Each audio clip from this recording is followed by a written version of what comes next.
Bueno, buenas noches. Raúl, ¿querés compartir la pantalla? Así,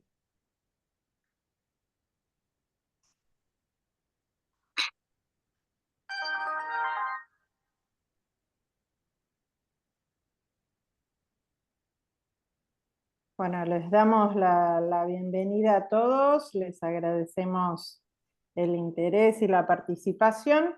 Y bueno, quería, antes de hacer la presentación del webinar de hoy, recordarles que el 22 y 23 de noviembre de este año se van a estar realizando las jornadas Celso Papadopoulos.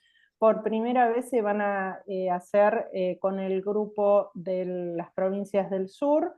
Se van a hacer en Chipoleti con la participación de varios centros de Neuquén, Chubut y Santa Cruz.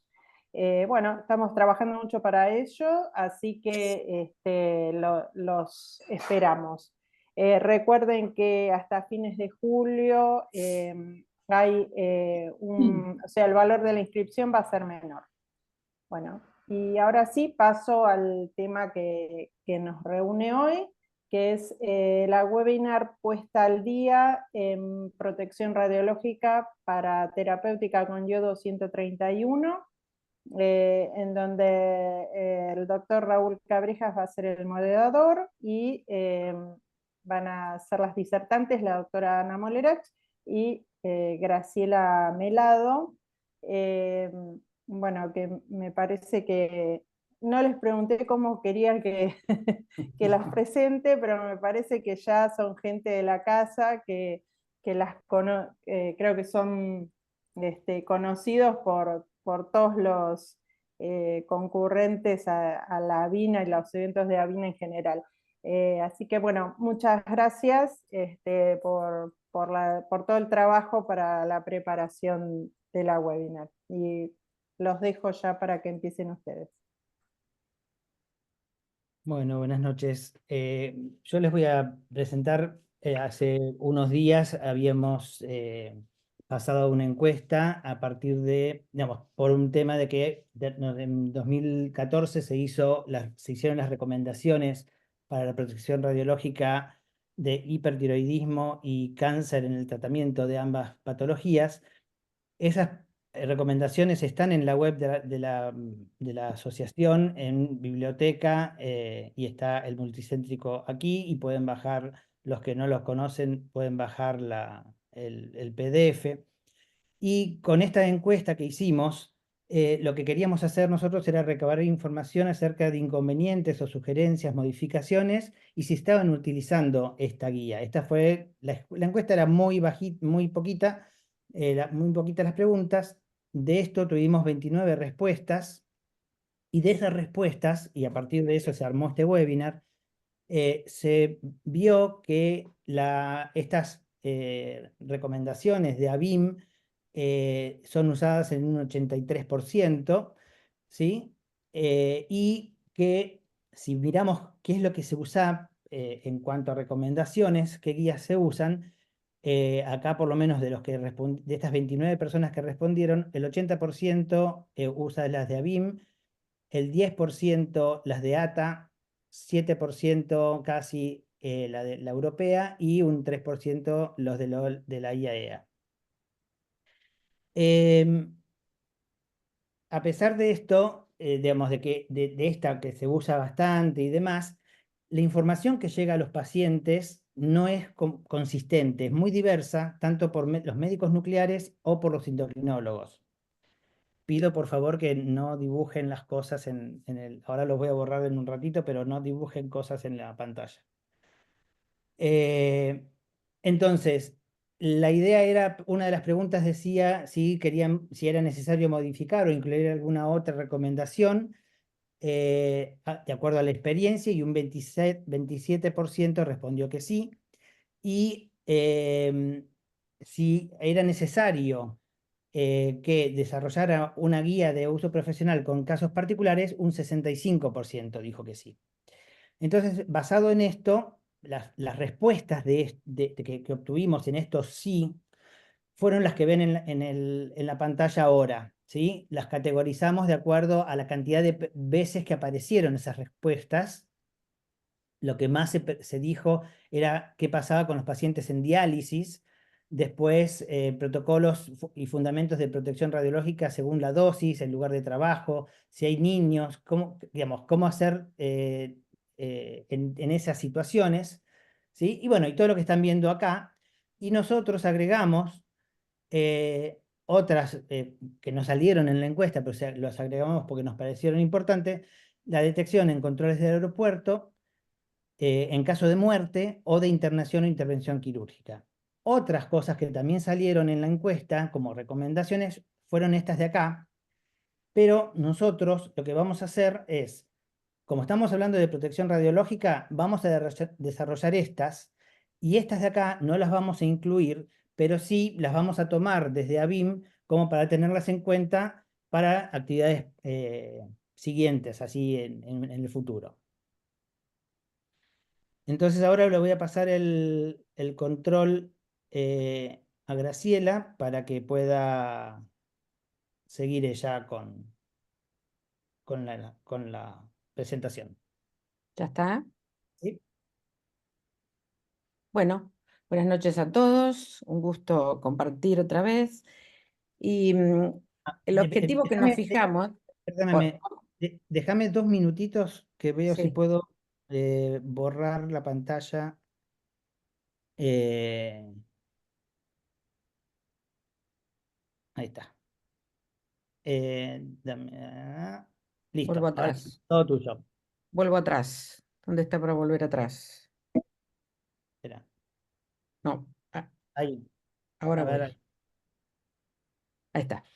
El objetivo que nos propusimos a partir de hacer la encuesta y de obtener las respuestas y para hacer el webinar fue unificar los criterios de protección radiológica que se le indican al paciente y a sus familiares para evitar confusiones y malos entendidos, revisando el estado de arte sobre la protección radiológica tanto en las terapias de hipertiroidismo como de cáncer diferenciado de tiroides con yodo 131.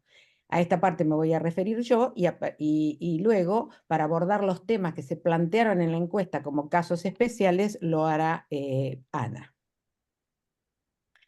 Oh, me fui. ¿Dónde anda para tengo para volver atrás? con la flechita para arriba del teclado. Ahí está. Las recomendaciones de la ICRP y de la IAEA para que un paciente sea tratado, que ha sido tratado con yodo 131 retome su vida habitual sin ningún requisito de restricción de contacto, supone una exposición a la radiación de cualquier persona que no exceda 1 milisievert anual. Y para un cuidador voluntario, sugieren lo posible 5 milisievert por procedimiento. En caso de que alguna persona pueda recibir más de 1 milisievert, el paciente y acompañante recibirán instrucciones verbales y escritas. Aquí recordamos cómo medimos al paciente. El paciente lo vamos a medir con un Geiger, vamos a medir la dosis efectiva, lo hacemos en microsievert hora. Aquí tienen las equivalencias para recordar. Un milisievert son 1000 microsievert y también un microsievert a REM. Y también para recordar la terminología de dosis para protección radiológica. La que nosotros usamos es la dosis efectiva, que se mide, como ya vimos en Sievert, microsievert, y tiene en cuenta que los distintos tipos de radiación que producen daño en el tejido, en el caso del yodo que estamos utilizando, radiación gamma y beta, y además la radiosensibilidad del tejido. Lo otro que debemos recordar es que la exposición de las personas ocurre de dos formas: por radiación externa, que es la mayor parte, más del 95%, y por contaminación a partir de la excreción o de la exhalación del radionucleido por la persona fuente.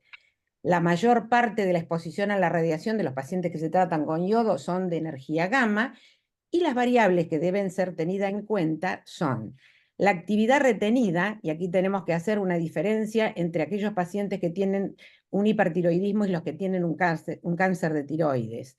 En el hipertiroidismo, el mayor porcentaje de actividad retenida está en la tiroides y en los niveles de hormona tiroidea radioiodinada circulante, por lo cual hay que tener en cuenta la vida media efectiva del yodo. Y en el tratamiento para cáncer, que son los que reciben mayores actividades de yodo, la actividad retenida en general está a nivel del abdomen por excreción urinaria y digestiva, sobre todo en aquellos pacientes que tienen remanentes más pequeños o no tienen remanentes, pero también depende de la ubicación y avidez de las metástasis si el paciente las tiene. Los otros dos parámetros son la distancia, los niveles de radiación disminuyen con el cuadrado de la distancia desde la fuente, y el tiempo de duración de la exposición. Aquí vamos a ver los dos criterios que se utilizan para medir la exposición. Los criterios de Barrington, que considera al paciente fuente y al expuesto como un punto, sin tener en cuenta la atenuación y scatter dentro del paciente, tampoco tiene en cuenta el tamaño corporal y la edad y la distribución corporal del yodo. Y los criterios más realistas que están diseñados para estimar la dosis a un individuo expuesto a un paciente con una distribución de actividad extendida.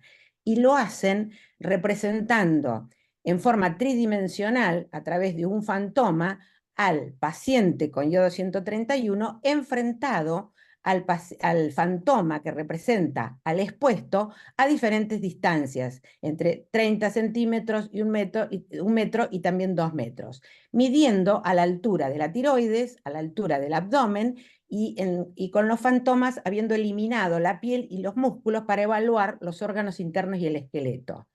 La diferencia que se vio entre el método puntual y este método con representación de fantomas tridimensional es que la tasa de exposición equivalente medida como fuente puntual es más conservadora y sobreestima 2.5 veces la del método que utiliza los fantomas.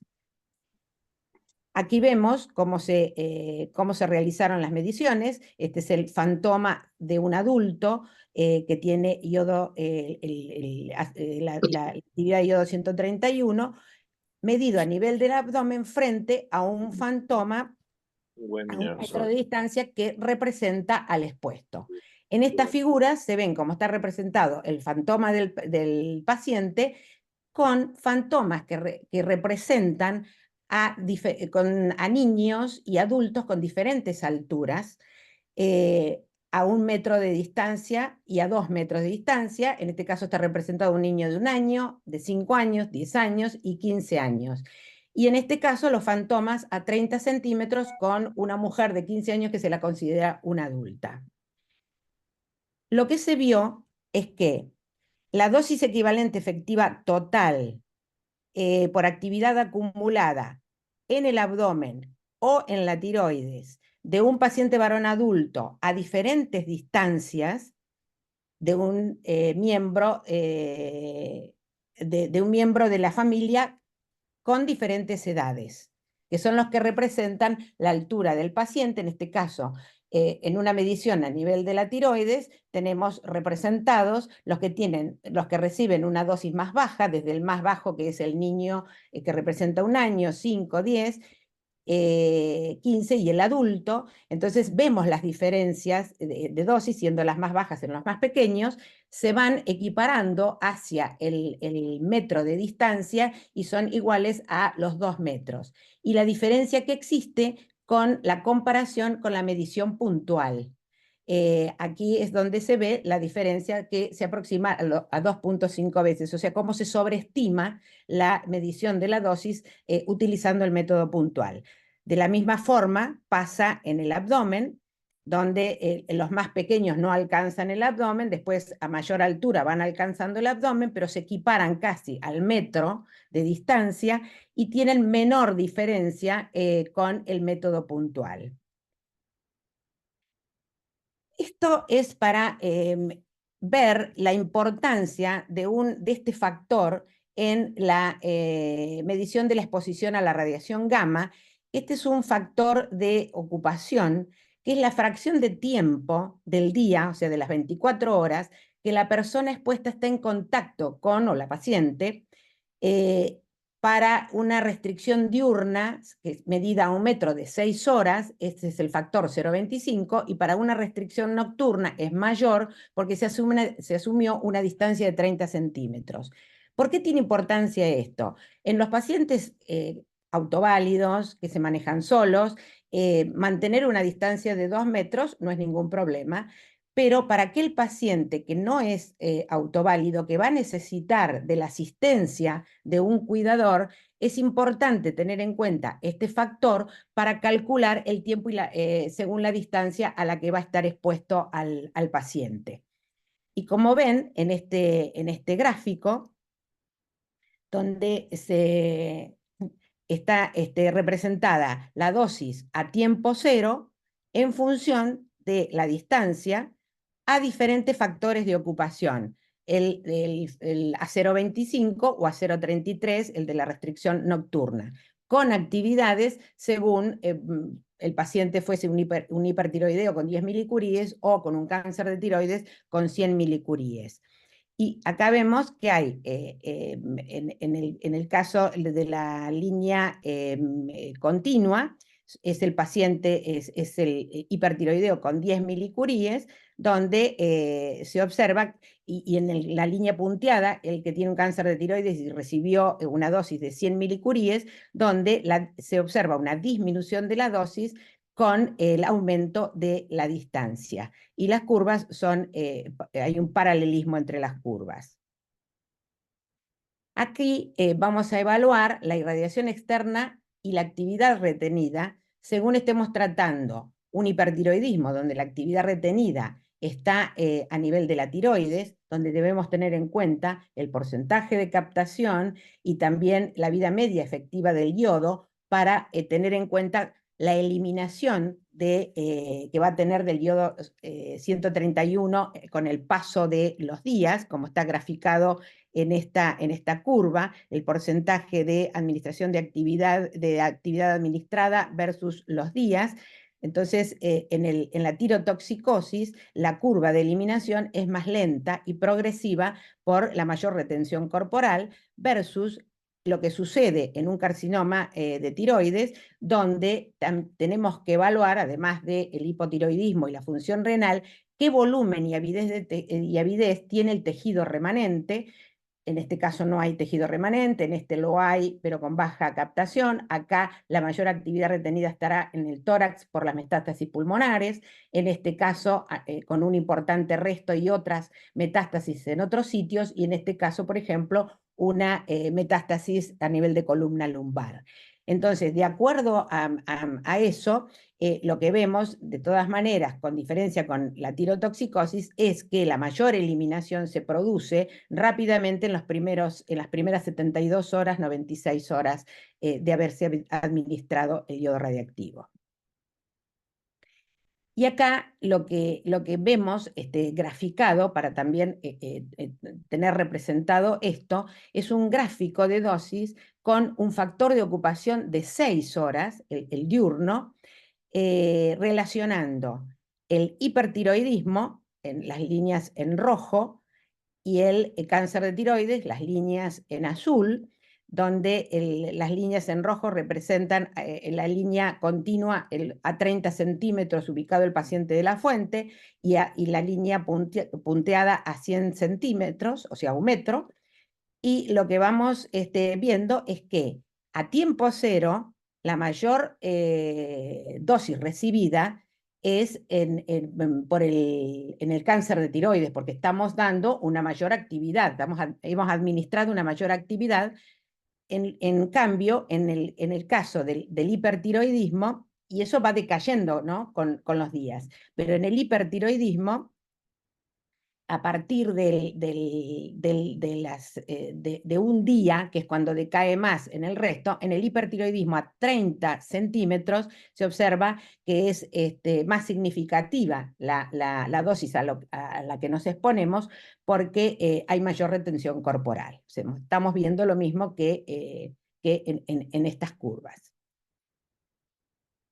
Esta es la tabla de los periodos de restricción que publicó la ATA ya desde el 2011, donde publicó los periodos de restricción para ambos casos, hipertiroidismo y el carcinoma de tiroides, con los días de restricción nocturna y diurna, en ambos casos, en relación a las actividades que recibieron, a las actividades que se pueden administrar. En el hipertiroidismo está entre 10 y 30 milicuríes, y lo que se publica es que separados a 2 metros de distancia las camas, en los pacientes adultos hay una restricción desde 3 días, habiendo dado 10 milicuríes, a 11 días cuando se dieron 30 milicuríes. Y para el caso de embarazadas o de niños, aumenta, por supuesto, los días de restricción entre 15 y 20 días. En cuanto a la restricción nocturna en el hipertiroidismo, y sobre todo esto tiene relevancia con respecto a cuándo vuelvo a trabajar, en el caso de los adultos puede retornar entre 1 día a 5 días con la dosis mayor de 30 milicuríes, siempre maximizando la distancia a 2 metros de niños y de embarazadas. Y en el caso del carcinoma de tiroides, las restricciones nocturnas varían entre 50 y 200 milicuríes entre 1 día a 4 días para los adultos, y cuando se trata de niños o embarazadas, entre 6 días y 20 días. Y las restricciones diurnas para volver al trabajo para todos es 1 día, teniendo en cuenta siempre los 2 metros o maximizando la distancia con las embarazadas y los niños pequeños. Recuerden siempre que estos periodos restrictivos están basados en los criterios más conservadores. Y ahora vamos a ver los umbrales o los puntos de corte que se hicieron, que en el 2021 publicó la Comisión Reguladora Nuclear de Estados Unidos para medir, cuando se mide a 1 metro de distancia al paciente, para darle instrucciones de restricción verbales y escritas cuando superan 3.6 microsievert hora. O sea, cuando ustedes miden al paciente con el Geiger, si tienen menos de 3.6 microsievert hora, de acuerdo a esta guía, pueden liberar al paciente sin instrucciones, siempre y cuando sea un paciente adulto, mayor de 18 años, y el expuesto no esté embarazado. Y en el caso de esta publicación del año 2023, para pacientes que fueron tratados por un cáncer de tiroides en Inglaterra, establecieron los umbrales de tasa de dosis a 1 metro para viajar en transporte público, 20 microsievert hora. Para finalizar la restricción de contacto con los adultos, 7.5 microsievert hora. Y para finalizar la restricción de contacto con embarazadas y niños, 1.5 microsievert hora. Es un listado de la evaluación pretratamiento, o sea, lo que debemos conversar con el paciente y con la familia antes de planificar la dosis terapéutica. O sea, antes de planificar la actividad que le vamos a dar al paciente como tratamiento.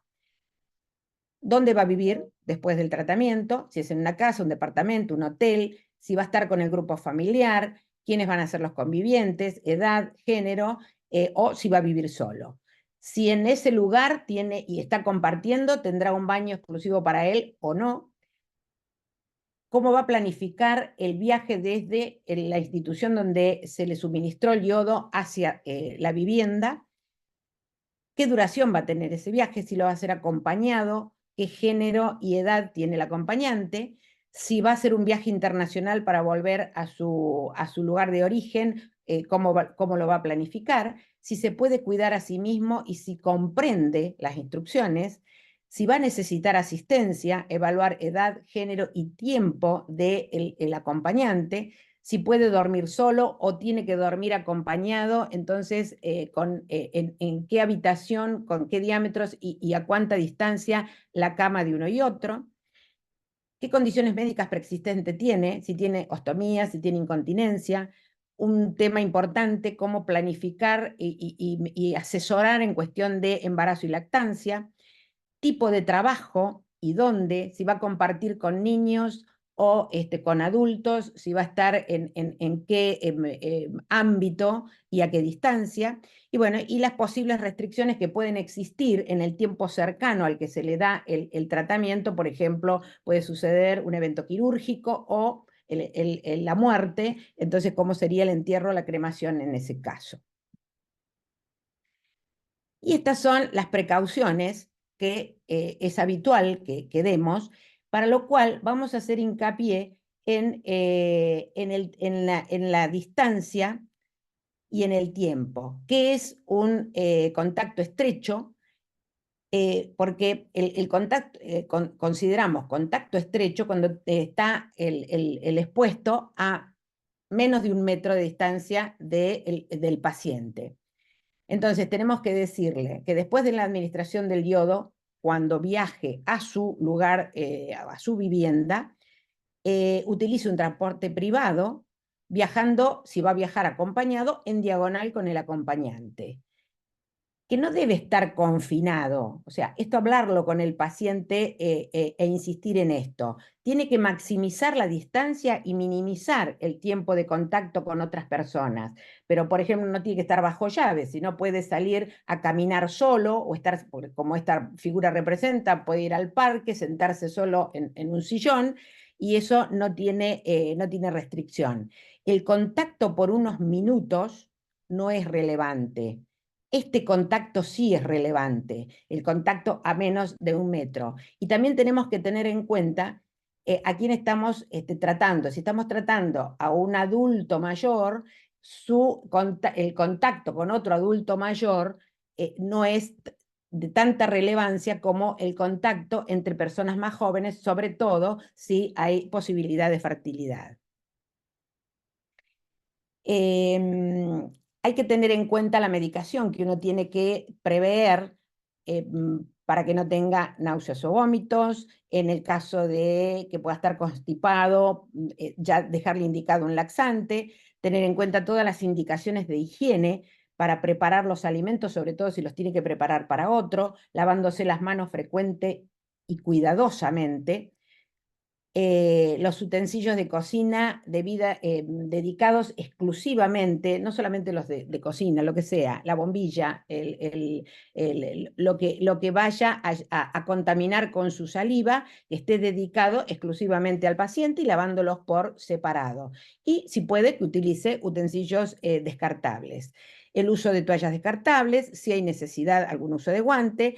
Deberá evacuar el intestino todos los días. Cada vez que vaya al baño, vaciar el tanque del inodoro por lo menos 2 veces, si es hombre, orinar sentado, y todo lo que tenga que ver con la limpieza del lavatorio, de la bañera, dejando correr el agua. Y en el caso de tener secreciones, bueno, usar los pañuelitos descartables y descargarlos en el inodoro. Y no asistir a eventos sociales ni usar transporte público por ese término. A esto se va a dedicar Ana, que es a cómo tratar la basura y otras situaciones particulares. Y aquí están las tablas, que también están, que hasta nosotros hemos publicado también en el 2014, adaptadas de las guías más conservadoras, que es para el transporte hacia sobre todo en tiempo cero, hacia su domicilio. En el caso del carcinoma de tiroides, con actividad está hecho todo en función a las actividades dadas, entre 50 milicuríes y 200 milicuríes, a tiempo cero, en un transporte privado a 1 metro, puede viajar entre 8 y 2 horas de acuerdo a la actividad. Y para el hipertiroidismo no hay restricción entre 5 y 20 milicuríes a 1 metro de distancia, pero si tiene que viajar, en el caso de un hipertiroideo, en transporte público que se considera a 30 centímetros de distancia, sí existen restricciones entre 6 horas y 2 horas cuando se le ha suministrado la actividad de 20 milicuríes. Para concluir, nosotros queremos dejar claro que los pacientes que son autoválidos y pueden permanecer a 2 metros de distancia del resto de los individuos, la protección radiológica es total, no hay restricción de contacto. El contacto estrecho por minutos tampoco tiene restricción. Los pacientes que requieren atención y que van a permanecer en determinado, por algún tiempo, a 1 metro o menos de distancia, son los que van a requerir instrucciones y restricciones. Y esas restricciones, instrucciones, dependen de qué estamos tratando, si un carcinoma o un hipertiroidismo. A partir de esta revisión, lo que ABIM concluyó es que las recomendaciones que tenemos publicadas del año 2014 son muy conservadoras en la restricción de contacto. Que si esa restricción se ajusta midiendo al paciente con el Geiger, según los umbrales publicados por las guías actuales mencionadas, dependiendo del caso, quizá el paciente probablemente podría volver a su vida habitual con anterioridad. En el caso del carcinoma diferenciado de tiroides, como nosotros citamos al paciente para hacer las imágenes, y las hacemos habitualmente en tiempo temprano entre 48 y 72 horas y en tiempo tardío entre el 5º y el 7º día, lo debemos medir a 1 metro de altura, a un metro, perdón, a la altura de la tiroides, del abdomen y, si tiene metástasis, en los sitios de metástasis. Entonces, esto nos va a dar un parámetro de cómo irle aconsejando al paciente cuándo puede dejar de, o cuándo puede empezar a hacer su vida normal, o a cuánta distancia puede estar con determinados familiares. Y en el caso del hipertiroidismo, según las condiciones del paciente, si es necesario, se puede recitar al paciente y medirlo al 7º día. Y bueno, ABIM se compromete a publicar en el futuro la actualización de las recomendaciones en forma consensuada. Bueno, a partir de ahora le dejo la posta a Ana para que continúe con la charla.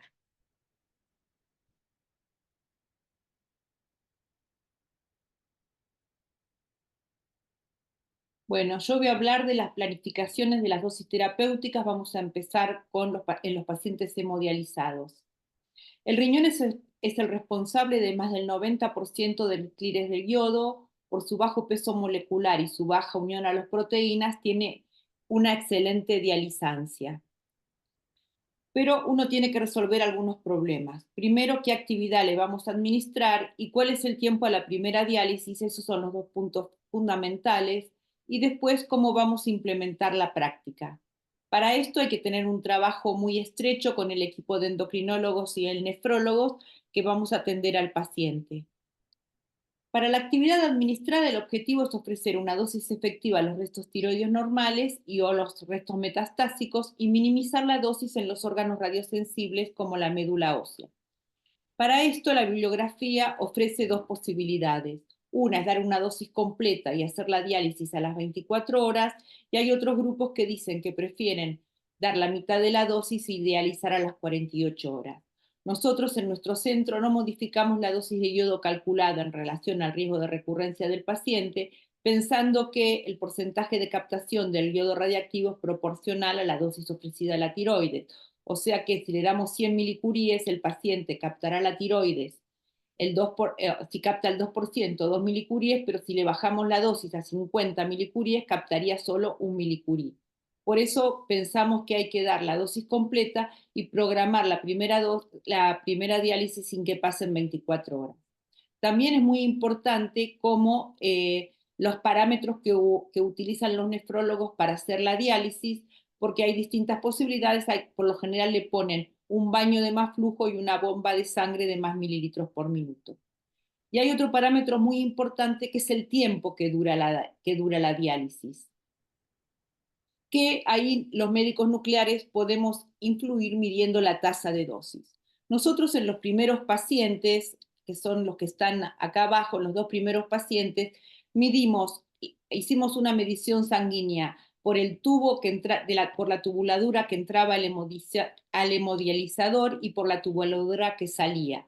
Y vimos que a las 6 horas casi no había restos de actividad a nivel de la sangre del paciente. Al mismo tiempo estábamos comprobando la tasa de dosis y vemos cómo el lavado, o sea, como el descenso de la tasa de dosis fue casi hasta el 90% en la mayoría de los pacientes, lo seguimos haciendo y de eso depende si la diálisis dura 6 a 8 horas. Cuando vemos que el paciente alcanza aproximadamente entre el 10 y el 15% de la tasa de dosis con que ingresó a la cama de hemodiálisis, ahí suspendemos la diálisis. En este gráfico ven que en el primer día, en las primeras 24 horas, solo pasó el decaimiento físico, y acá cómo fue la excreción del yodo, cómo bajó el yodo a nivel, la retención corporal del yodo durante la diálisis. Lo que podemos decir que la tasa de dosis fue un método efectivo para determinar la actividad residual al finalizar la hemodiálisis, ya que demostramos un paralelismo entre lo que medíamos en las extracciones sanguíneas y con la tasa de dosis externa. ¿Cómo planificamos un paciente que tiene que tomar el yodo y está hemodializado? La dieta hipoiódica, lo que tenemos que tener en cuenta es que la TSH recombinante no dializa, por lo que es importante usar la mitad de la dosis. Por lo general estos pacientes además salen de la lista de trasplante, entonces es importante usar la misma ampolla los 2 días y guardar la otra ampolla para poder hacerle un rastreo si la tiroglobulina está negativa y que el paciente vuelva a la lista de trasplante. Volviendo a cómo seguimos con la dosis, ustedes ven que después de las 2 ampollas el paciente se dializó antes de tomar la dosis, y el tercer día, cuando le sacamos sangre, tenía los valores muy altos de TSH recombinante. En los pacientes, si uno le da la ampolla completa, está descrito que tienen náuseas, vómitos, dolores de cabeza y un cansancio terrible. En el día 3 le dimos la dosis terapéutica, que en este paciente en particular fue de 100 milicuries, y el día 4 le hacemos la hemodiálisis, y ya como el lavado, como hay tan poco fondo, el día 5 se puede hacer el rastreo postdosis. Es importante sacarle sangre para hacer la tiroglobulina y los anticuerpos en el día 3, porque si uno le saca en el día 5, la tiroglobulina puede estar aumentada por la radiolisis. Después están los temas con la implementación de la práctica. ¿Cómo lo hacemos? Lo primero es que tenemos que resolver cuál va a ser el lugar de la diálisis. Lo mejor es en el centro de diálisis con medidas de radioprotección para el resto de los pacientes. Con una camilla de diálisis entre medio, uno ya tiene los 2 metros de distancia y se puede hacer en el lugar de diálisis en el tiempo habitual. Lo que hay que tener en cuenta es que el área crítica de contaminación es el drenaje del equipo. Si uno lo hace en la sala de diálisis, por lo general todos tienen un tubo de desagote que está enroscado a la pared, entonces no hay posibilidades de volatilización. Si uno lo hace en un equipo portátil en una habitación, la manguera de descarte la pone en una rejilla y ahí las posibilidades de volatilización son mayores. Por eso no recomendamos hacerlo con un equipo portátil de diálisis. Bueno, la instrucción del personal de nefrología, hay que instruirlos más que nada sobre la irradiación, porque la verdad que el personal, tanto los técnicos como las enfermeras, sobre lo que son accidentes biológicos y manipulación de los fluidos corporales, lo entienden perfectamente. Hay que explicarle más que nada el tiempo y la distancia, que a 2 metros no se irradian, y uno le puede dar en la primera diálisis al personal un dosímetro para más tranquilidad de los mismos. El equipo de diálisis no se contamina, ya que la sangre no entra en contacto con la sangre del paciente. Y como ya dije, hay que tener cuidado que esté la manguera de drenaje del equipo de diálisis bien ajustada, que es el único lugar donde puede haber contaminación. Las tubuladuras y los materiales descartables, por lo general, no tienen mayor actividad que el fondo. Lo que sí no conviene es segregar el material utilizado para la conexión de la fístula. Eso llevar una bolsa separada, donde un descartador de agujas de los pequeños, y poner todo este material separado, porque si no, la bolsa de residuos que llega a medicina nuclear es muy amplia. Al finalizar el procedimiento hay que chequear con el Geiger toda el área y liberarla una vez finalizada la diálisis. En resumen, la elección de la diálisis, tipo, duración, modifica significativamente la irradiación de la médula ósea del paciente. Iniciar la diálisis a las 24 horas de la administración de yodo permite la dosis habitual del radioyodo y aumentaría el porcentaje de captación en el tejido tiroideo. Con una dosis Con una diálisis extendida de alto flujo, el 90% del yodo no organificado es depurado. La tasa de dosis puede ser utilizada en forma práctica y sencilla para evaluar la eficacia del procedimiento. Con una adecuada planificación y buena comunicación es una práctica segura para el paciente y el personal involucrado en la misma. Pasamos a otro tema, el embarazo y la lactancia, que son contraindicaciones absolutas. Este es un caso de la bibliografía de una paciente de 20 semanas que se le hizo un test cualitativo. Después de las 17 semanas, los test cualitativos tienen un alto porcentaje de falsos negativos. El test cualitativo fue negativo y se le dio en la semana 20 una dosis de 100 milicuries. Los cálculos que se hicieron posteriores, la dosis absorbida al feto fue de 300 Grays, que no son compatibles con la vida, y la tiroides recibió probablemente una dosis entre 100 y 200 Grays. Bueno, entonces, lo más importante es efectuar un test de embarazo cuantitativo antes de las 24 o 48 horas del tratamiento con yodo 131.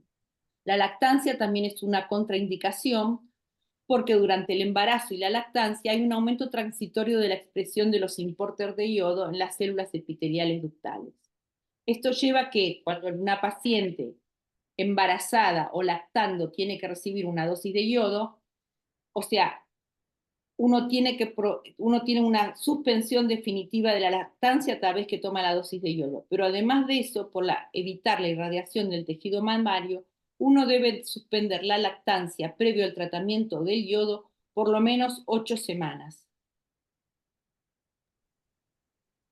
Les voy a contar un caso de una paciente que tenemos actualmente de 39 años con 19 semanas de embarazo que consulta en el hospital por ganglios laterocervicales palpables que son punzados y metástasis de un cáncer de tiroides. En la semana 21 se le hace la tiroidectomía total y el vaciamiento ganglionar.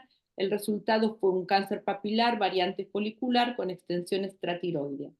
Tenía ganglios positivos y de los 6 ganglios positivos, 3 tenían extensión extraganglionar. O sea que era un T4N1A-MX. Por la edad era un estadio 1. Bueno, entonces esta paciente necesita recibir una dosis, o sea, tiene alto riesgo porque tiene extensión extratiroidea y extracción extranodal, o sea que es un alto riesgo de recurrencia, va a necesitar recibir entre 100 y 150 milicuries. Al final del embarazo planificamos darle la dosis terapéutica. ¿Cuándo se la vamos a dar y cómo? Bueno, le hicimos una evaluación de tiroglobulina postquirúrgica para ver qué opciones uno le podía dar a la madre. Como la tiroglobulina es tan baja, vamos a respetar el deseo que tenga la madre de amamantar y el tiempo que tenga para organizarse con la familia para la radioprotección del bebé y de una hermana y otra hija que tiene. Entonces, las indicaciones que recibirá serán suspensión de la lactancia 8 semanas antes de tomar la dosis, medidas de radioprotección para el bebé, el límite de dosis para el bebé y la hermana es de 1 milisievert. El resto de los acompañantes tendrán una restricción de dosis. Si necesitaría ayuda, la señora es autovalente, así que no los necesitará, y la aconsejaremos sobre las comodidades hogareñas y que trate de conseguir familiares que puedan estar a cargo de los niños al menos por los primeros 5 días. ¿Cuánto tiempo deberá cumplir con las indicaciones? Bueno, ya le dijimos que vamos a estarle leyendo los restos tiroideos, le vamos a estar midiendo la tasa de dosis para decirle para poderla liberar lo antes posible de las restricciones.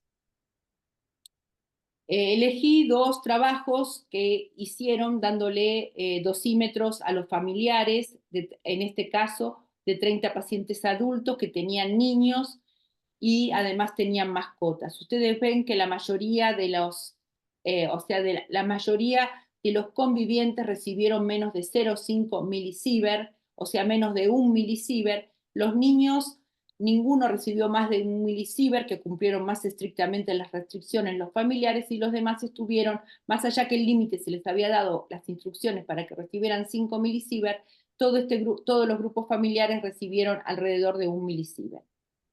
En este otro trabajo también, acá eran 20 pacientes, 12 que recibieron 100 milicuries y 8 que recibieron 150 milicuries. Y como ustedes ven, todos están menos de 0,5 milisievert, un solo paciente que no cumplió, un solo conviviente que no cumplió las indicaciones recibió 2,5 milisievert. O sea que el tratamiento, si el paciente sigue las instrucciones, es seguro que sean convivientes mientras mantengan los 2 metros de distancia.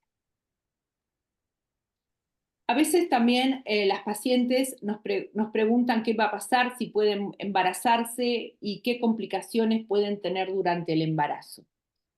En este pequeño resumen, lo que voy a mostrar es que en este estudio observacional, ya sobre 2.500, casi 2.500 pacientes, 1.100 que habían recibido cirugía iodo y 1.200 que habían recibido solo cirugía, todas las 2.500 pacientes casi con cáncer de tiroides, un estudio observacional donde no hubo diferencias de tasa de nacimientos entre pacientes tratadas con yodo y no tratadas con yodo después de un cáncer diferenciado de tiroides. En relación al resto de las preguntas, hay dos últimos estudios con gran cantidad de pacientes. Uno es un estudio publicado en el JAMA International Medicine, es un estudio de corte retrospectivo, 59.000 pacientes con cáncer diferenciado de tiroides que solo habían recibido cirugía, contra 52.000 pacientes que habían recibido cirugía más yodo. Y con las mismas conclusiones, un estudio, una revisión sistemática de 22 artículos, 5 eran caso control y 17 eran serie de casos.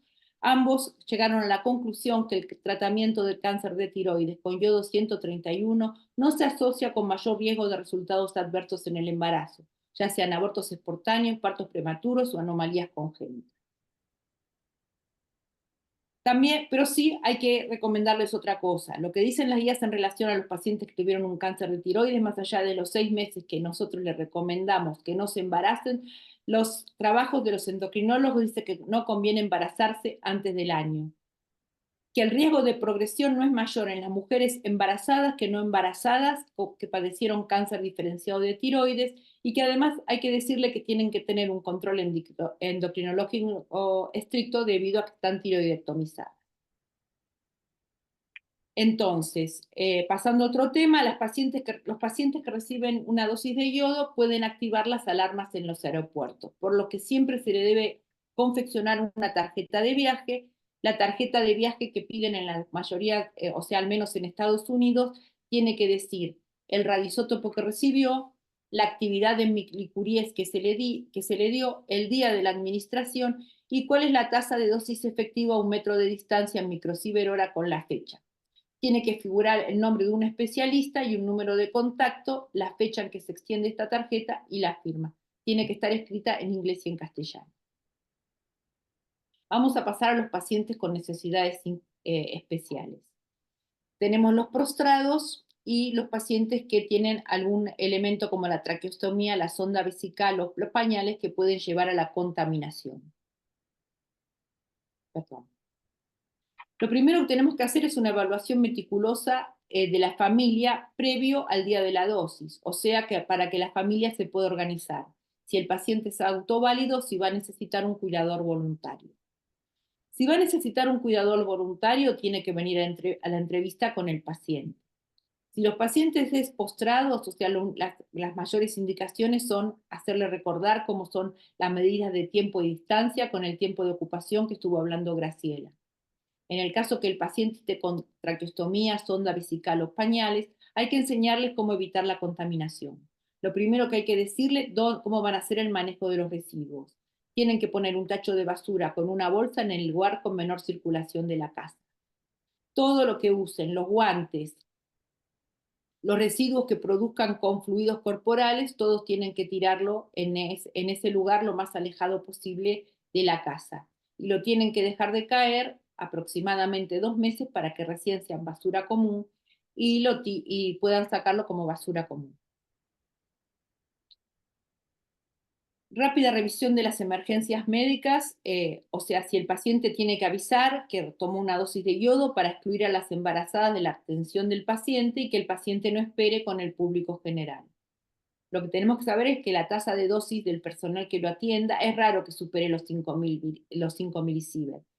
Y va a depender de la actividad remanente del paciente. Cuando más tiempo haya pasado de que tomó la dosis, o sea, las posibilidades que haya una irradiación, o sea, disminuyen la posibilidad de irradiación. Si uno está en el hospital, tiene que medir la tasa de dosis y entonces ya con eso le trae tranquilidad a todo el equipo. En una emergencia quirúrgica, las mismas consideraciones que en una emergencia médica para el personal que la atiende. En relación a la contaminación en el quirófano, hay que decirle al cirujano y a las instrumentadoras que usen doble par de guantes, porque entonces así cuando se cambian los guantes no hay posibilidad de que se contaminen las manos. Una vez terminada la cirugía, hay que medir todos los materiales que estuvieron en contacto con el paciente, la vestimenta del cirujano y la bota, todo esto antes que salga del quirófano. Si corresponde que según uno encuentra algo contaminado, lo tiene que poner en una bolsa y llevarlo a medicina nuclear. Una vez que el quirófano está vacío, uno tiene que quedarse, tiene que testear las mesas del quirófano antes de liberar el área y bueno, ahí efectuar la descontaminación si corresponde. Si tiene que ir material a anatomía patológica, es urgente primero que decaiga en medicina nuclear y después se analiza la pieza quirúrgica. Muchas veces no se puede esperar esto, entonces hay que avisarle al anatomopatólogo que use pinzas si está estudiando la tiroides, doble par de guantes y una vez que termine con los preparados, llevar todo el decaimiento a medicina nuclear, que hay que guardarlo cuidadosamente porque es material legal. Para finalizar con la muerte de los pacientes, actualmente el yodo con 131 no es un tratamiento paliativo, por lo general. Entonces es raro que un paciente se muera por el cáncer diferenciado de tiroides cuando tomó el yodo, porque por lo general en esos casos estaría tomando tirosinclinasa. Pero bueno, puede ocurrir un imprevisto. Las medidas de radioprotección dependen del tiempo transcurrido del tratamiento, o sea, la actividad remanente y de la tasa de dosis. Lo que dicen las guías es que cuando la actividad remanente es menor del 5 milicuries no se necesitan precauciones especiales. Si alguien va a manipular el cuerpo, se le debe recomendar que use doble par de guantes. También la mayoría de las guías internacionales ponen como referencia 10 milicuries para permitir el entierro y la cremación. Si es necesario la autopsia, deben extremarse los cuidados para evitar contaminación con guantes y pinzas. Bueno, muchas gracias. Ahora, Raúl, no sé, si hay preguntas, estamos a disposición con Graciela.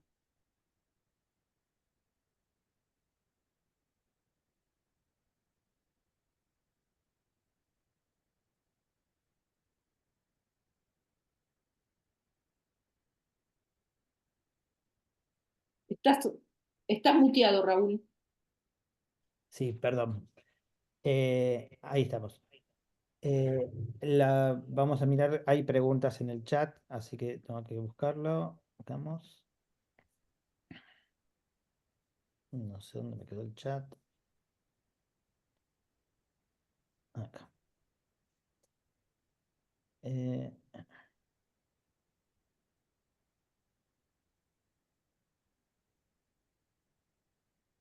Acá la doctora Trota, ay, esperen que se me movió.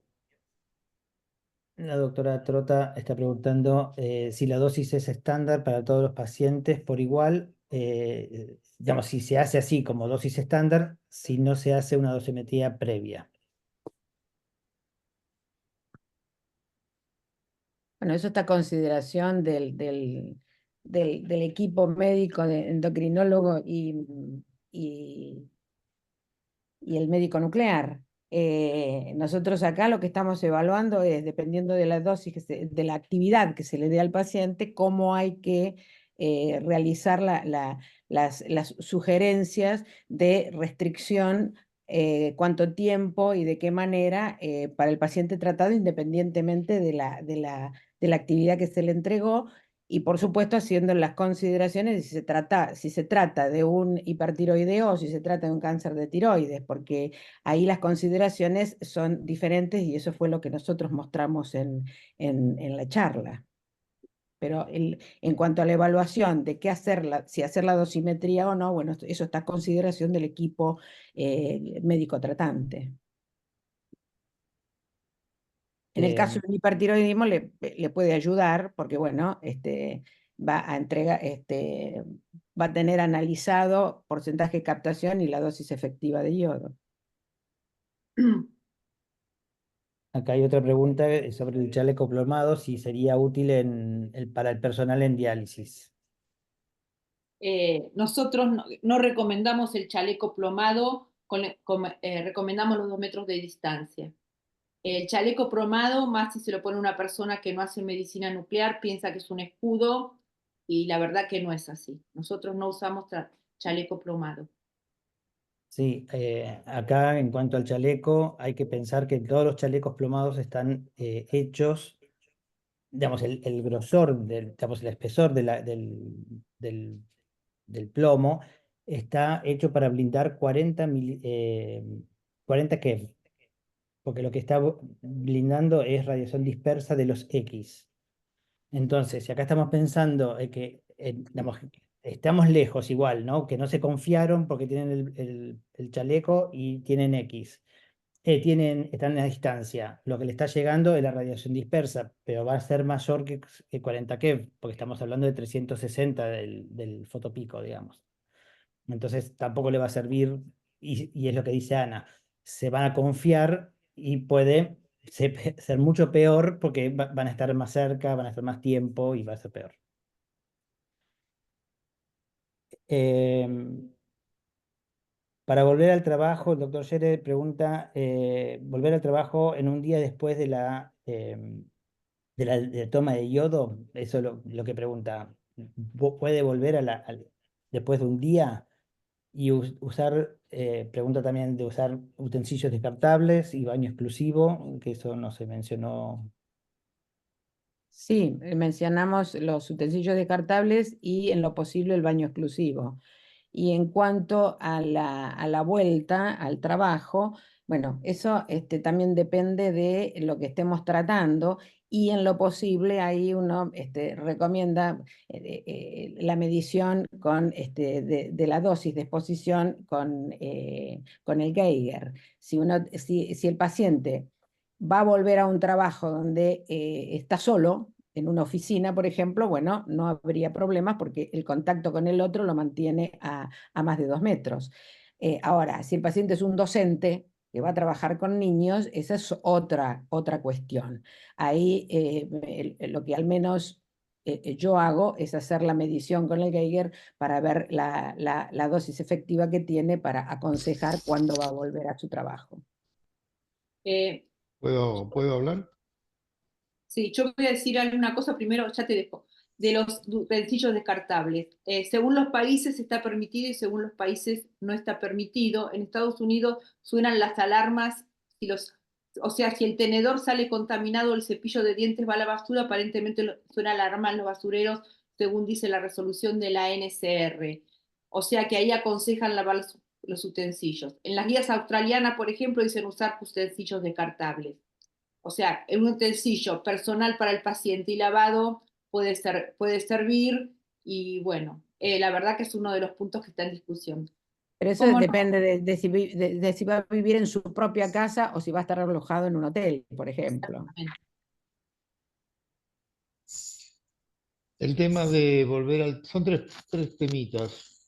El tema de volver al trabajo, yo les digo que por razones psicológicos sindicales no les conviene volver al trabajo. O sea, tema enfermería, tema sindicato, tema así semi-legal, hace que haya riesgo de, digamos, de problemas administrativos si una persona vuelve antes de una fecha X con un certificado X diciendo que después de tal día no corre riesgo al prójimo, etc. Por eso la explicación de, bueno, yo jamás dejé volver a trabajar a nadie al día siguiente ni a los 2 días de tomar cualquier dosis de terapéutica, ¿verdad? Por tranquilidad del paciente y por tranquilidad mía también. El tema del baño exclusivo, hay gente que no tiene baño duplicado, así que una cantidad enorme de gente no podría tomar yodo si no tuviera baño exclusivo. Yo creo que, como dijo recién Graciela, se recomienda, y yo lo que les cuento es, si vas vos, tenés que tirar 3 tanques, si va tu marido, que tire una, porque es para vos el problema, para que entiendan el... Y el tema de descartable, realmente un tenedor, un vaso, una taza normal, no descartable, lavada, no queda con radiación, y suenen o no suenen, no creo que acá suenen los Geigeres de Acá ningún... no. Claro, claro, pero suenen o no suenen, el vasito de plástico que tiraron sigue irradiando, suene o no suene el Geiger del camión de Manliva. Así que yo creo que es suficiente con lavar bien los utensilios. Eso es todo, gracias.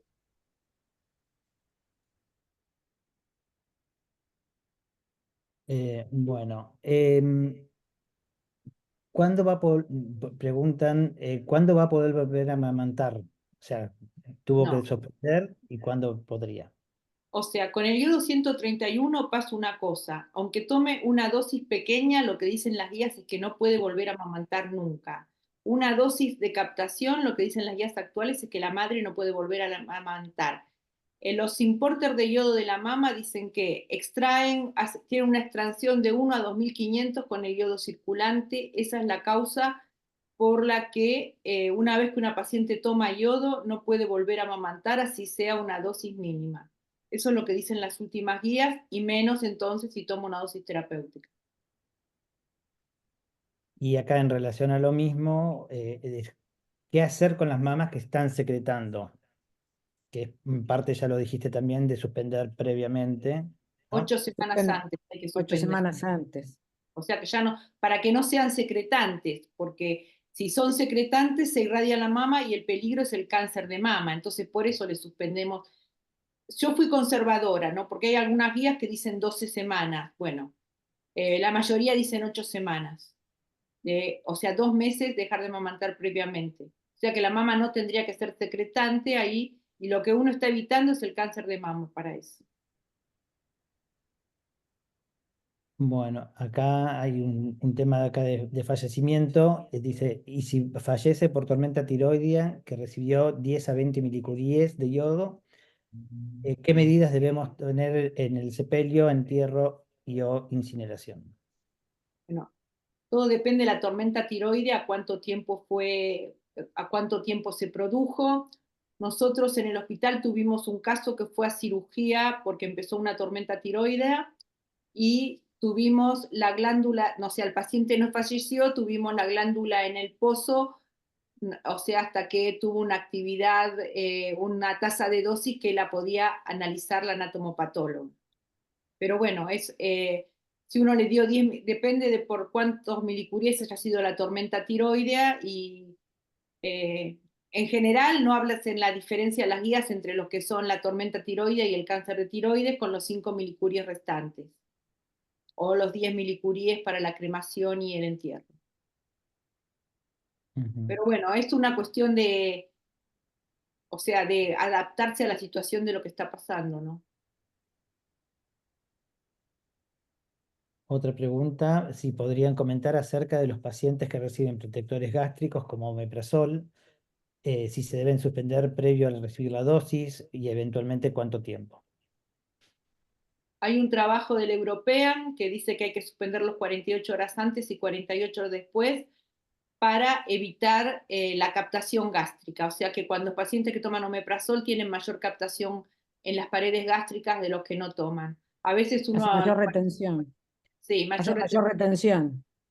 retención.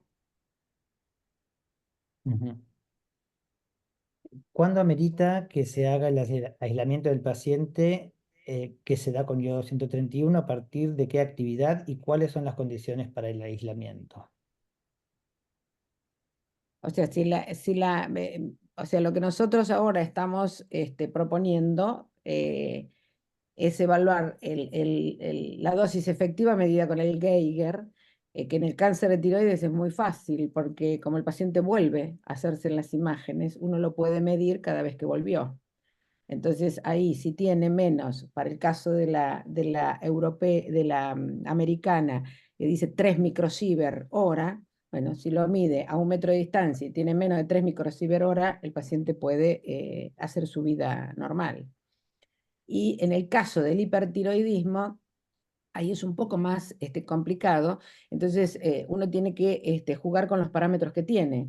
La captación, el porcentaje de captación y el tiempo de vida media efectiva del yodo para ver cuánto va a eliminar en las primeras horas o cuánto va a retener. Si el paciente tiene un 80% de captación y bueno, va a tener una mayor retención de la actividad en la tiroides más tiempo que si el paciente tiene una captación de 50%, el otro 50% lo va a eliminar como habitualmente lo hace un paciente tratado con yodo.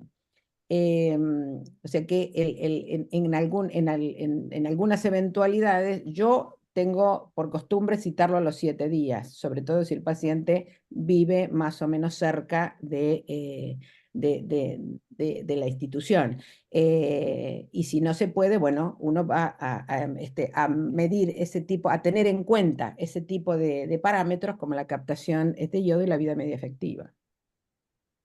Sí, yo quería agregar el tema de la palabra, ¿no? Acá se repitió 2 o 3 veces la palabra aislamiento. Aislamiento es una palabra dura y ya como que no deberíamos usarla. Es restricción de proximidad, restricción de contacto. O sea, la idea es no hacer superar con lo que contaron Graciela y Ana. Se ve que si ya estamos a más de 1 metro, no estamos recibiendo casi nada y a 2 metros no recibimos nada. Entonces, no hace falta aislarse, ponerse a 3 piezas de distancia, porque eso psicológicamente también es un problema, lo vimos en la pandemia. Entonces hay que acordarse que esto estamos hablando de restricciones de contacto y que hasta pueden comer a 2 metros de distancia si quieren, que no hay problema. O sea, quedó claro en la conclusión que la restricción de contacto a 2 metros no existe. Ahí no hay que restringir porque no se recibe radiación. Sí, eso lo veíamos en las curvas. Después cuando subamos el video van a poder ver otra vez eso, van a ver las curvas que capaz las empiezan a entender un poco mejor, pero van a ver que después del metro ya casi es muy bajo y después de las 2 metros ya es imperceptible, incluyendo eh,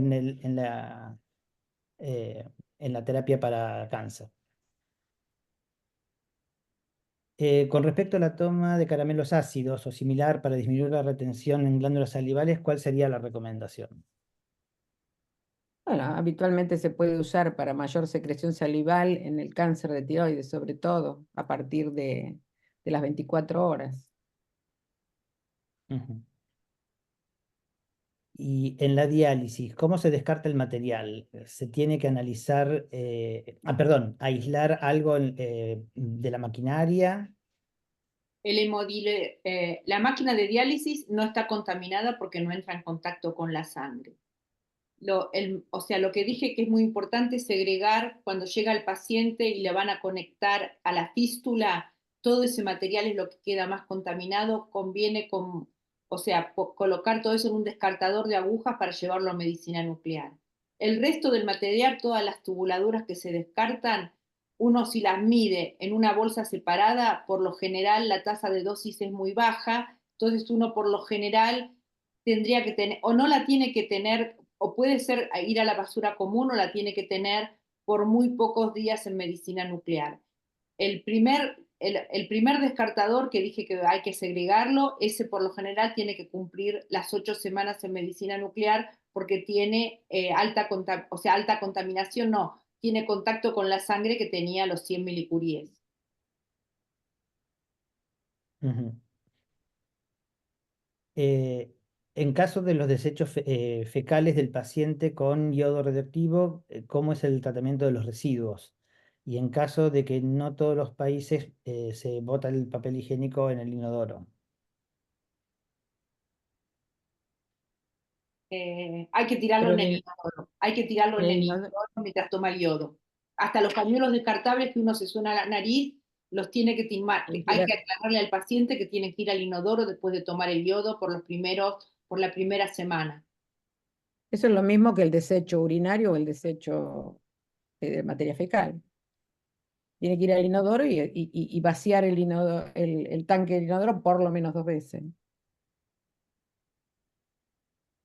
Em, si tomó una dosis terapéutica, y trabajó en un, digamos, si la persona toma una dosis terapéutica y trabaja en un servicio de medicina nuclear y trabaja con niños, ¿cuándo es recomendable volver a trabajar? O La sea, la tasa de persona, Hay ¿cómo? que medirlo, hay que medir la dosis efectiva con el Geiger.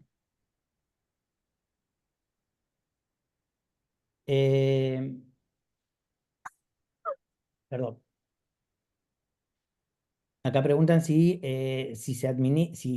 ustedes administran cabergolina para inhibición de la lactancia cuando cortan el amamantamiento. Se puede usar, pero para cortarlo un poco se puede usar. Es una alternativa. No, acortaría tiempo, en todo Claro, caso. claro. Eh, ¿El selenio disminuye o mejora la cialadenitis? no sé. No, no, No sé. No no sé lo puedo responder. si alguien conoce esa Doc, respuesta. Doc Yere, ¿usted tiene experiencia? No, no tengo experiencia con el selenio. Lo que tengo experiencia es con la pobre gente que dejé con problemas de gusto, de secreción de saliva, de que se le inflan las parótidas cuando come, etcétera, etcétera, etcétera. La última paciente que un año después de tomar 100 por primera y única vez, empezó con este síntoma de que se le infla una parótida y no la otra, cuando come, la mandamos a hacer una ecografía y el Fanti nos informa que tiene todo el aspecto de ser una parotiditis unilateral. Actínica. Bueno, el ecografista no dice que es actínica, No, no, yo ya creo sé, que es pero actínica. Pero bueno, ¿por qué de un lado y no del otro? Sí. Fuimos a ver el rastreo de un año antes y no vimos diferencia de captación en las parótidas en ese momento. Ahora después ya no lo hicimos nada más. Hay tratamientos, hay maneras.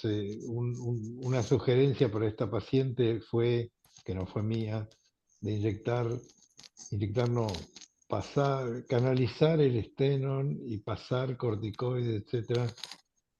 Y cuando el que lo hace se lo propuso al matrimonio, quedaron en hacer un tratamiento de medio psicológico de control del dolor y esperar para ese procedimiento que primero es trabajoso y segundo no da garantía. sí, en esos casos por ahí hay que ver qué condición previa tiene, porque a veces hacen pequeñas litiasis que son Es- es- transitorias. esta no tiene litiasis porque es lo primero que se buscó, porque que fuera asimétrica.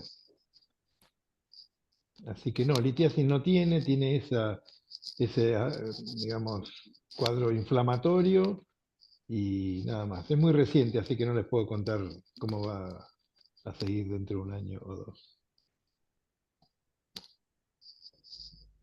Bueno, acá hay una pregunta en la que dice, ¿qué opinan sobre los diseños de las habitaciones especiales para internar a los pacientes? O con habitación, o si con una habitación grande que esté en una esquina, ¿no? del edificio es suficiente. O si no, los baños con esclusas. No, no sé, no soy Yo creo que especialista. sí. Yo creo que si la habitación tiene el diámetro, el tamaño suficiente como para mantenerse a 2 metros del otro, no hay que hacer tanta historia.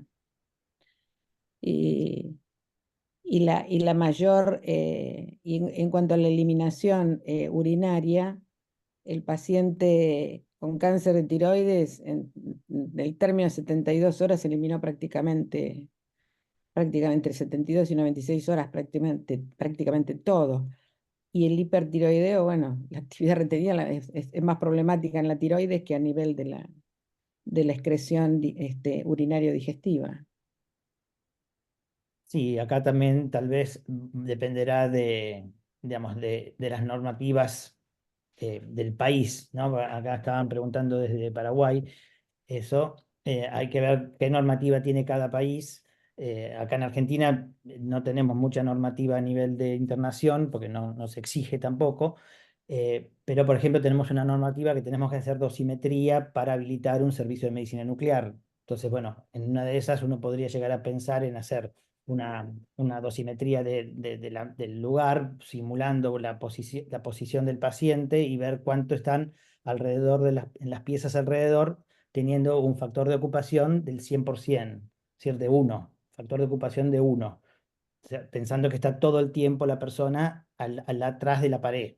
Entonces ver por distancia, por blindajes y demás, si es suficiente o no es suficiente. Yo creo que con eso es suficiente. Pero bueno, eso es un creo. En realidad, lo que nosotros hemos visto y concluido con esta reevaluación que hicimos es que las restricciones se han ido flexibilizando, no, por lo menos para el iodo 131 en estas dos patologías. Sí, sobre todo con las curvas estas que vimos que al metro, a los 2 metros ya no llega. Digamos, lo que nos están irradiando ahí son los gamma y no están llegando por la dispersión y demás. ¿Recomiendan algún protector gástrico para los pacientes que reciben dosis altas? No, en general yo no he visto demasiadas, a menos que el paciente tenga previamente una, una gastritis, yo no he visto ese tipo de efecto adverso en los pacientes. Hay que darles a tomar mucho líquido, hacer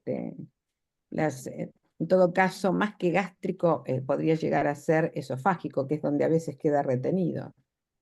En realidad, si uno usa las cápsulas, está descrito que con la cápsula se absorbe en el intestino delgado a la hora, o sea que casi el estómago y el esófago no se irradian si uno usa las cápsulas, porque tiene una absorción muy rápida y una disolución muy rápida en el intestino delgado, no en el estómago. Sí, ese era un problema mayor con la solución. Sí, o sea que el paciente si viene con 4 horas de ayuno y uno le da de tomar bastante líquido, la disolución es muy rápida en el intestino delgado y la absorción también. O sea que yo la verdad que se quejen de problemas gástricos. No, tampoco. Acá, bueno, quedan 2 preguntas porque aparte ya estamos llegando a 8:30, así Perdón, ¿puedo sí. agregar un comentario? Ya que nombraron las cápsulas, lo digo porque pasa a veces los pacientes que no pueden, que te dicen no trago cápsula. Los querés matar. Bueno, pero Ana, vos ya Bueno, para eso está la solución. Para eso está la solución. Ana, pero tenés la cápsula en el servicio, ¿qué haces? Ana, Sí. ya lo dijiste. No, la verdad que Ana. por eso lo digo que se disuelven re rápido. El tema del yodo es la volatilización, por eso uno trata de no usar solución líquida, pero la verdad que llamé a Bacón y me dijeron que la ponga en agua y se disuelve en menos de 3 minutos la cápsula y después se la dimos a tomar con pajita. Esa fue, o sea, pero bueno, la verdad que a los chicos siempre le preguntamos, a los adultos por lo general no le preguntamos si tragan y nos pasó eso.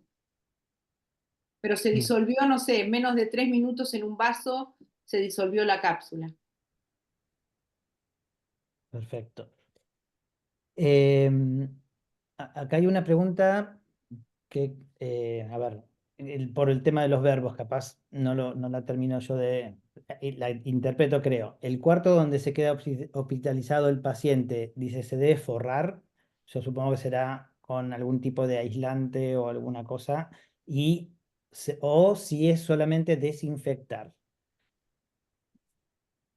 Bueno, no es nuestro tema porque acá no tenemos Nosotros no internamos. pero lo que dicen las guías en otras patologías es que uno debe, los lugares donde puede haber contaminación, debe cubrirlo con material plástico para que uno cambie el material plástico en caso de contaminación y, o sea, es más seguro y más rápido para que el paciente además no se siga irradiando. Ujú. Pero bueno, no es nuestro tema porque acá no internamos a nadie con el yodo y yo al menos no tengo experiencia. Bueno, y la última, un paciente que se encuentra durante el ciclo menstrual luego de la dosis terapéutica de yodo. Las toallitas deben ser descartadas en un cesto alejado de la circulación y desechar esa basura al mismo tiempo que el descartable. Y la dosis ahí es, la excreción por ahí es mínima.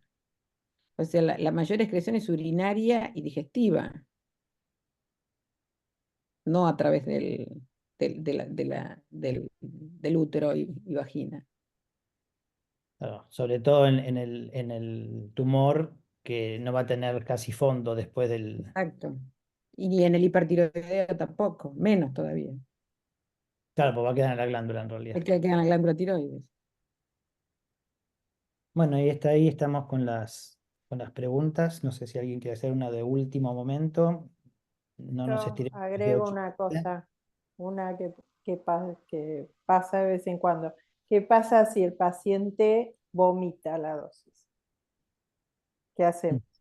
Bueno, depende de cuánto tiempo, o sea, depende de cuánto tiempo vomitó, porque como dijimos, si el paciente viene con 4 horas de ayuno, no tomó nada y uno le dice que tome nada más que un vaso de agua y esto lo que dicen todas las guías es que la cápsula se absorbe en menos de 15 minutos, o sea que si teóricamente uno lo podría medir, o sea, si vomitó en su casa uno mucho no puede hacer, si vomita en el servicio uno tiene que descontaminar el servicio. Y si recibió una dosis de yodo de hiper, uno puede ver a ver qué actividad remanente tiene. Yo tengo como práctica indicarle la metoclopramida, si empieza con náuseas, que se coloque un sublingual y así evita el vómito. O sea, son las medidas de precaución que uno tiene que tener en cuenta, sobre todo en los pacientes con cáncer, no en el hipertiroideo.